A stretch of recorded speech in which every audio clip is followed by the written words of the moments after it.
بعد فأعوذ بالله من الشيطان الرجيم بسم الله الرحمن الرحيم وأقرضوا الله قرضا حسنا والله يضاعف لمن يشاء والله واسع عليم. عن أبي هريرة رضي الله عنه قال قال رسول الله صلى الله عليه وسلم سبعة يظلهم الله في ظله يوم لا ظل إلا ظله إمام عادل وشاب نشأ في عبادة الله ورجل قلبه معلق في المساجد إذا خرج منه حتى يعود إليه ورجلان تحب في الله اجتمع عليه وتفرق عليه ورجل ذكر الله خاليا ففاضت عيناه ورجل دعته امرأة ذات حسب وجمال فقال إني أخاف الله ورجل تصدق بصدقة فأخفاها حتى لا تعلم شماله ما تنفق يمينه. সম্মানিত উপস্থিতি, প্রশংসা আল্লাহর জন্য, আলহামদুলিল্লাহ।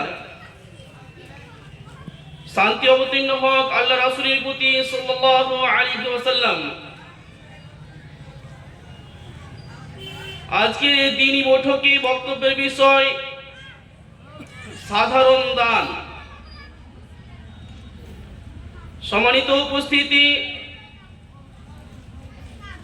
দান এমন একটি ইবাদত যেটি করলে মানুষের কবরের শাস্তি মাফ হয়ে যায়। দান সাদকা এমন একটি ইবাদত যেটি করলে মানুষ কিয়ামতের মাঠে, যেই দিন কোনো আল্লাহর আরশের ছায়া ছাড়া আর কোনো ছায়া থাকবে না, সেই দিন সে ছায়ার নিচে জায়গা পাবে। দান এমন একটি ইবাদত যেটি করলে মানুষের পাপকে মিটিয়ে দেওয়া হয়। সম্মানিত উপস্থিতি, দান এমন একটি ইবাদত যেটি করলে আল্লাহ সুবহানাহু ওয়া তাআলার রাগ মিটে যায়। এই দানের ব্যাপারে আল্লাহ সুবহানাহু ওয়া তাআলা কোরআন মাজিদের মধ্যে অনেক কিছুই বলেছেন। নবী করিম সাল্লাল্লাহু আলাইহি ওয়াসাল্লাম তিনার হাদিসের মাধ্যমে মানুষকে দান করতে উদ্বুদ্ধ করেছেন। দান এমন একটি ইবাদত যেটির মাধ্যমে ইসলামকে এই পৃথিবীর বুকে টিকে রাখা যায়। দান এমন একটি ইবাদত যার ফলে আপনি আজকে এই বক্তব্যের মাঠে উপস্থিত হতে পেরেছেন। এ ব্যাপারে মহান আল্লাহ বলেন, ওয়ানফিকু ফি সাবিলিল্লাহ, তোমরা আল্লাহর পথে ব্যয় করো, ওয়ালা তুলকু বিআইদিকুম ইলা তাহলুকা, এবং তোমরা তোমাদেরকে ধ্বংসের মধ্যে পতিত করো না। সম্মানিত উপস্থিতি, অত্র আয়াত দ্বারা প্রতীয়মান হয় যে আমাদেরকে দান করতে হবে, এবং আমরা যদি দান না করি তাহলে আমরা নিজেদেরকে ধ্বংসের মধ্যে ফেলে দেব। এই কথাই আল্লাহ সুবহানাহু ওয়া তাআলা বলেন। পরের বাক্যে রাসূলুল্লাহ আল্লাহ সুবহানাহু ওয়া তাআলা বলেন, ওয়াহসিনু, তোমরা নেকি করো, ইন্নাল্লাহু ইউহিব্বুল মুহসিনিন, নিশ্চয় আল্লাহ সুবহানাহু ওয়া তাআলা নেককার ব্যক্তিদেরকে ভালোবাসেন। দান না করলে আমরা কিভাবে ক্ষতির মধ্যে পড়ব? রাসূল সাল্লাল্লাহু আলাইহি সাল্লাম বলেন, তোমরা যদি দান না করো তাহলে আমরা যুদ্ধের প্রস্তুতি নিতে পারবো না, এবং যুদ্ধে না গেলে শত্রুপক্ষ আমাদেরকে আক্রমণ করে দেবে, তখন আমরা ক্ষতির মধ্যে পড়ে যাব। আজকে যদি আমরা দান না করি তাহলে আমাদের যতগুলো দ্বীনি প্রতিষ্ঠান রয়েছে সমস্তগুলো ক্ষতিগ্রস্তের মধ্যে ক্ষতিগ্রস্ত হয়ে যাবে।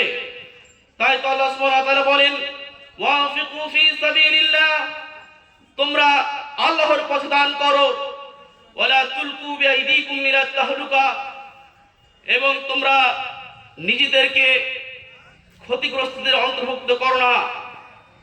সম্মানিত উপস্থিতি, অত্র হাদিস দ্বারা, অত্র আয়াত দ্বারা প্রতীয়মান হয় যে আমাদেরকে দান করতে হবে।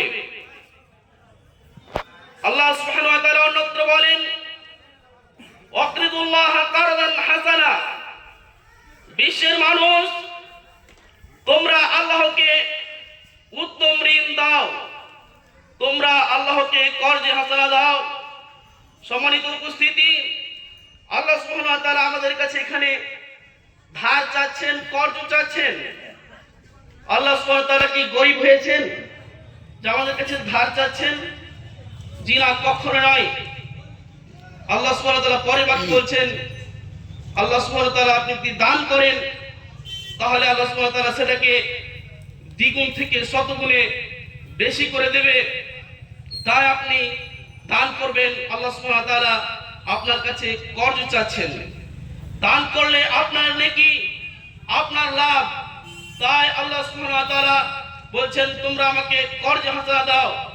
মানুষ যেমন একটি ছাগলের বাচ্চাকে, একটি গরুর বাচ্চাকে, বাছুরকে লালিত পালিত করে বড় করেন, মানুষ যখন দান করে আল্লাহ সুবহানাহু ওয়া তাআলা সেই দানটিকে ডান হাতে ধরেন, ডান হাতে নেন এবং সেটিকে বড় করতে থাকেন, এবং কিয়ামতের মাঠে একটি ছোট্ট দানও উহুদ পাহাড় সম পরিমাণ হয়ে যাবে। এই কথা রাসূল সাল্লাল্লাহু আলাইহি ওয়াসাল্লাম বলেন। আল্লাহ সুবহানাহু ওয়া তাআলা অন্যত্র বলেন, ইয়া আইয়ুহাল্লাযীনা আমানু আনফিকু ফি সাবিলিল্লাহ, হে বিশ্বাস স্থাপনকারীগণ, তোমরা আল্লাহর পথে দান করো। কি থেকে দান করবে? মিম্মা রাযাকনাকুম, যা আমি তোমাদেরকে রুজি দিয়েছি তার মধ্যে হতে তোমরা দান করো। দান যে করবেন এটা আপনি নিজের মাল দান করছেন না। আল্লাহ সুবহানাহু ওয়া তাআলা বলছেন, মিম্মা রাযাকনাকুম, আমি যা দিয়েছি তার মধ্যে হতে তোমরা দান করো। মিন ক্বাবলি আন ইয়াতিয়া ইয়াউমুন লা বাইউন ফীহি ওয়ালা খুল্লা, সেই দিন আসার পূর্বে দান করো যেই দিন মানুষের কোনো অন্তরঙ্গ বন্ধুর কাজে আসবে না। সেই দিন আসার পূর্বে দান করো যেই দিন কোনো সুপারিশকারীর সুপারিশ কাজে আসবে না। সম্মানিত উপস্থিতি, অত্র আয়াত দ্বারা প্রতীয়মান হয় যে আমাদেরকে মৃত্যুর পূর্বে দান করে যেতে হবে, যেটা আমরা পরকালে আমরা কিয়ামতের মাঠে বিশেষ ছায়ার নিচে থাকবো। এই কথা রাসূল সাল্লাল্লাহু আলাইহি ওয়াসাল্লাম বলেন। দান করলে আল্লাহর পাপ, আল্লাহর রাগ মিটে যায়। দান করলে কবরের শাস্তি নিভিয়ে যায়। মানুষ যদি কবরের শাস্তিতে থাকে, আপনি আপনার বাবার নামে আজকে যদি 10টা টাকা দান করেন, 100টি টাকা দান করেন, তাহলে আল্লাহ সুবহানাহু ওয়া তাআলা আপনার বাবার কবরের শাস্তিকে মিটিয়ে দিবে। এই কথাই রাসূল সাল্লাল্লাহু আলাইহি ওয়াসাল্লাম বলেন। মহান আল্লাহ অন্যত্র বলেন, ওয়াসারিউ ইলা মাগফিরাতিন মির রাব্বিকুম ওয়া জান্নাতিন আরদুহাস সামাওয়াতু ওয়াল আরদ উইদ্দাত লিল মুত্তাকিন, তোমরা দ্রুত ছুটে যাও আল্লাহর ক্ষমা এবং জান্নাতের দিকে। ওয়াসারিউ ইলা মাগফিরাতিন মির রাব্বিকুম ওয়া জান্নাতিন, তোমরা দ্রুত ছুটে যাও আল্লাহর ক্ষমা এবং জান্নাতের দিকে। তাহলে বোঝা যাচ্ছে নেকি কাজে, ভালো কাজে দেরি করা চলবে না। আল্লাহর ক্ষমা পাওয়ার জন্য মানুষকে দ্রুত ছুটে আসতে হবে। আমার ভুল হয়েছে, আমি আল্লাহর নিকটে আজকেই ক্ষমা করিয়ে নিব। এই কথাই আল্লাহ সুবহানাহু ওয়া তাআলা বলেন। তিনি বলেন, ওয়াসারিউ ইলা মাগফিরাতিন মির রাব্বিকুম ওয়া জান্নাতিন আরদুহাস সামাওয়াতু ওয়াল আরদ, ক্ষমার দিকে ছুটে আসতে হবে, জান্নাতের দিকে ছুটে আসতে হবে। আরদুহাস সামাওয়াতু ওয়াল আরদ, যে জান্নাতের ব্যবধান হচ্ছে, যে জান্নাতের প্রশস্ততা হচ্ছে আসমান এবং জমিনের ব্যবধানের সমান। উইদ্দাত লিল মুত্তাকিন, এই জান্নাত কার জন্য প্রস্তুত করা হয়েছে, কার জন্য রেডি করা হয়েছে? এই জান্নাত আল্লাহ সুবহানাহু ওয়া তাআলা কাকে দান করবেন? পরের বাক্যে তিনি বলেন ওয়াইদাতুল লিল মুত্তাকিন, যেটা তিনি মুত্তাকি ব্যক্তিকে দান করবেন। তারপরের বাক্যে রাসূল আল্লাহ সুবহানাহু ওয়া তাআলা বলেন মুত্তাকিকে আল্লাযীনা ইউনফিকুনা ফিস সাররাই ওয়াদ দাররাই ওয়াল কাযিমিনাল গায়জ, যারা সচ্ছলতায় অসচ্ছলতায় আল্লাহর পথে দান করে তারাই হচ্ছে মুত্তাকি। তাহলে বোঝা যায় যে মানুষ যদি গরিব হয় তাহলেও তাকে দান করতে হবে, বাড়িতে খেতে না থাকলেও দান করতে হবে, খেতে থাকলেও দান করতে হবে। ওয়াল কাযিমিনাল গায়জ, যারা রাগকে পান করতে পারে, ওয়াল আফিনা আনিন নাস, এবং মানুষকে ক্ষমা করতে পারে, তারাই হচ্ছে মুত্তাকি। পরের বাক্যে আল্লাহ সুবহানাহু ওয়া তাআলা বলেন ইন্নাল্লাহা ইউহিব্বুল মুহসিন, নিশ্চয় আল্লাহ সুবহানাহু ওয়া তাআলা নেককার ব্যক্তিদেরকে পছন্দ করেন, নেককার ব্যক্তিদেরকে ভালোবাসেন। সম্মানিত উপস্থিতি, অত্র আয়াতে আমরা কি বুঝতে পারলাম? অত্র আয়াতে আল্লাহ সুবহানাহু ওয়া তাআলা এই কথা বলতে চাচ্ছেন যে মানুষকে আল্লাহর ক্ষমার দিকে দ্রুত ছুটে আসতে হবে। আপনি সারা জীবন পাপ করে চলে আসছেন, কোনোদিন আল্লাহর পথে আল্লাহকে কান্না করে বলার সুযোগ পেলেন না যে আল্লাহ আমার ভুল হয়েছে, আপনি এটাকে ঠিক করছেন? বিবেকের কাছে কখনো প্রশ্ন করেছেন? আল্লাহ সুবহানাহু ওয়া তাআলা বলছেন ওয়াসারিউ ইলা মাগফিরাতিম মির রাব্বিকুম, তোমরা দ্রুত ছুটে আসো আল্লাহর ক্ষমার দিকে। তারপরে ছুটে আসতে বলছে জান্নাতের দিকে, যে জান্নাতের প্রশস্ত হচ্ছে আসমান এবং জমিনের ব্যবধানের সমান।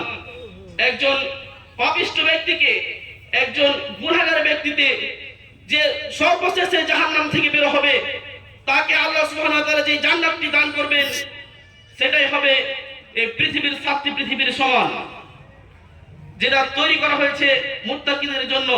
মুত্তাকিকে যারা থাকলেও দান করে, না থাকলেও দান করে, রাগকে পান করে নিতে পারে। মানুষের উপরে মানুষ যখন ভুল করবে, আপনার রাগ আপনাকে ক্ষমা করতে হবে।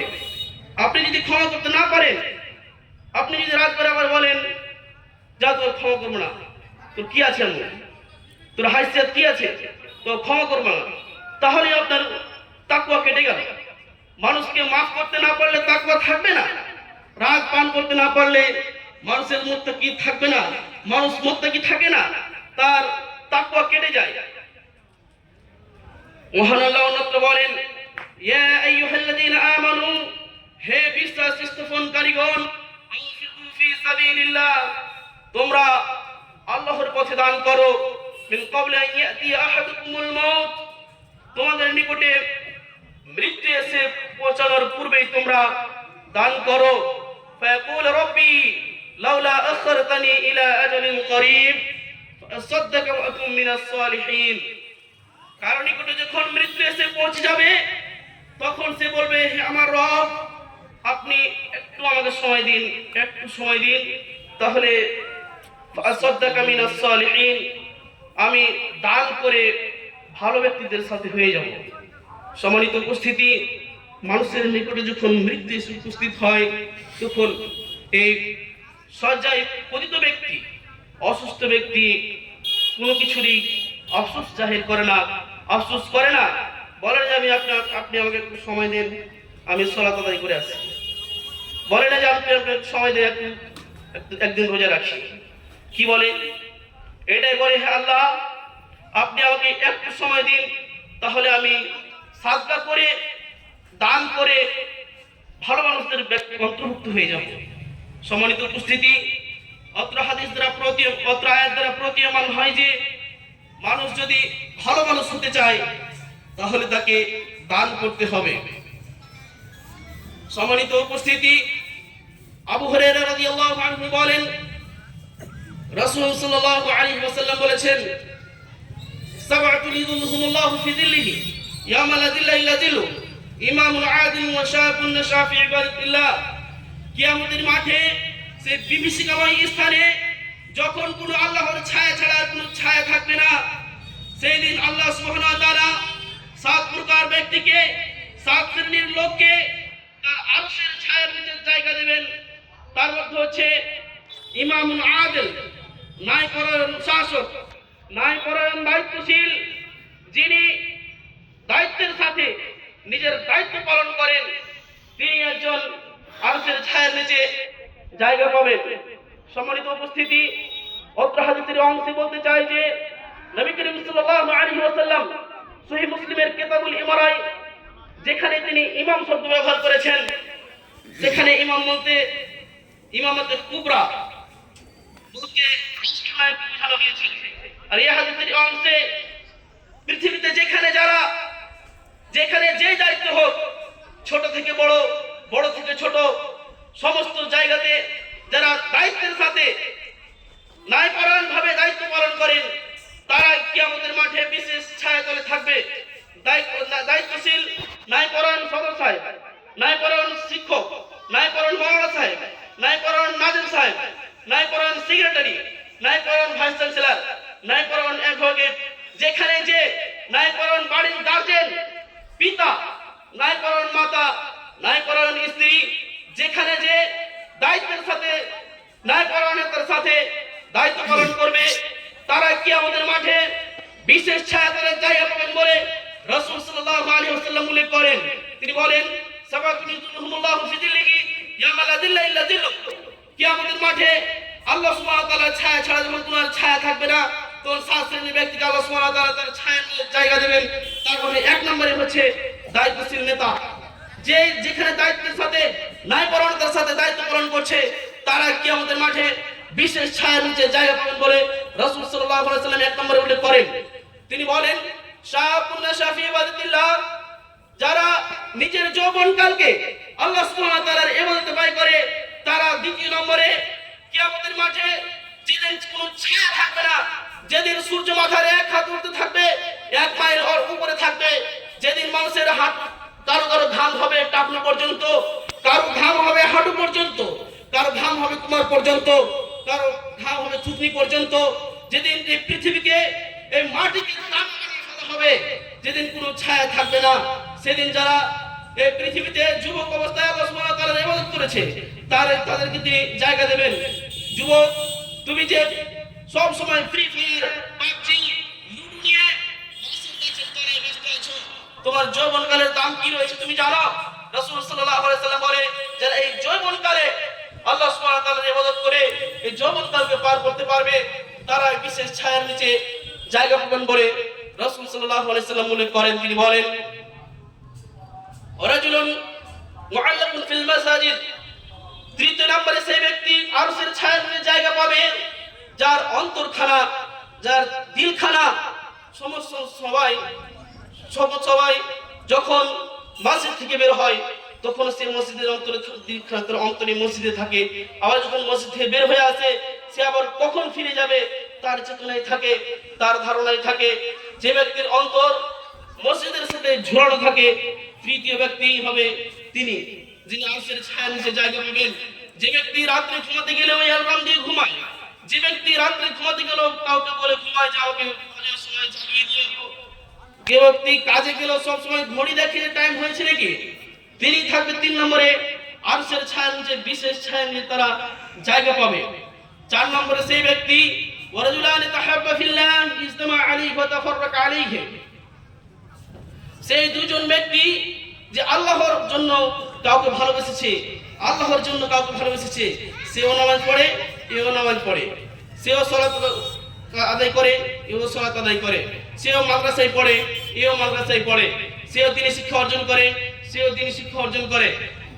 যারা এমন ভাবে বন্ধুত্ব স্থাপন করতে পারবে তারা কিয়ামতের মাঠে বিশেষ ছায়ার নিচে জায়গা পাবেন বলে রাসূল সাল্লাল্লাহু আলাইহি ওয়াসাল্লাম উল্লেখ করেন।